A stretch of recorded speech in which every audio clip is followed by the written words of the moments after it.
Kasaragod തലപ്പാടിയിൽ Karnataka RTC ബസ്സിടിച്ച് 6 പേർക്ക് ദാരുണാന്ത്യം. Auto യാത്രക്കാരായിരുന്ന Karnataka സ്വദേശികളാണ് മരിച്ചത്. അമിത വേഗത്തിലായിരുന്ന ബസ് നിയന്ത്രണം വിട്ട് ഓട്ടോറിക്ഷയിലും ബസ് കാത്തു നിൽക്കുന്നവരെയും ഇടിക്കുകയായിരുന്നു.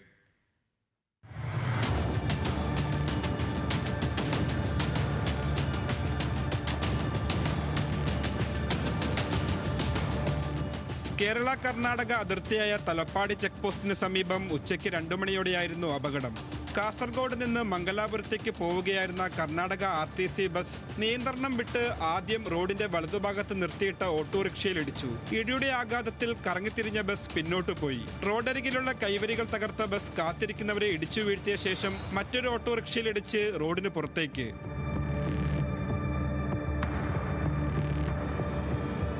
നാട്ടുകാരും പോലീസും ചേർന്ന് അപകടത്തിൽപ്പെട്ടവരെ മംഗൽപാടി താലൂക്ക് ആശുപത്രിയിലും മംഗലാപുരത്തെ സ്വകാര്യ ആശുപത്രിയിലും എത്തിച്ചു. ഓട്ടോറിക്ഷയിലുണ്ടായിരുന്ന കർണാടക KC റോഡ് സ്വദേശികളായ നഫീസ, ഖദീജ, ആയിഷ, ഹവാമ, 11 വയസ്സുകാരി ഹസ്ന, ഓട്ടോറിക്ഷ ഡ്രൈവർ ഹൈദരലി എന്നിവരാണ് മരിച്ചത്.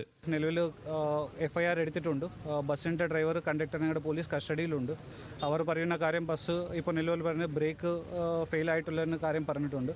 ആ കാര്യം ഞങ്ങൾ പൂർണ്ണമായിട്ട് പരിശോധിക്കും. ബസ് കാത്തുനിന്ന കാസർഗോഡ് സ്വദേശികളായ സുരേന്ദ്രൻ, ലക്ഷ്മി എന്നിവർ ഗുരുതരമായ പരിക്കുകളോടെ ചികിത്സയിലാണ്.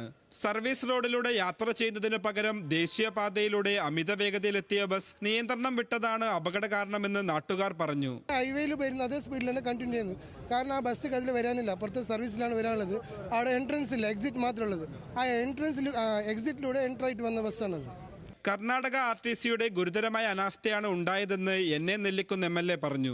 കർണാടക സർക്കാർ ഇത്രയും ഫ്ലാറ്റായ, ഇത്രയും മോശമായ ബസ് ഈ കാസർകോട്ടേക്ക് ഭാഗത്തേക്ക് ഓടിക്കുക എന്ന് വെച്ചാൽ അത് ഈ ജനങ്ങളോടുള്ള ഒരു വെല്ലുവിളിയാണ്. സ്ഥിരമായി ഡ്രൈവർമാർ ലഹരി ഉപയോഗിക്കുന്നതായി AKM അഷ്റഫ് MLA ആരോപിച്ചു.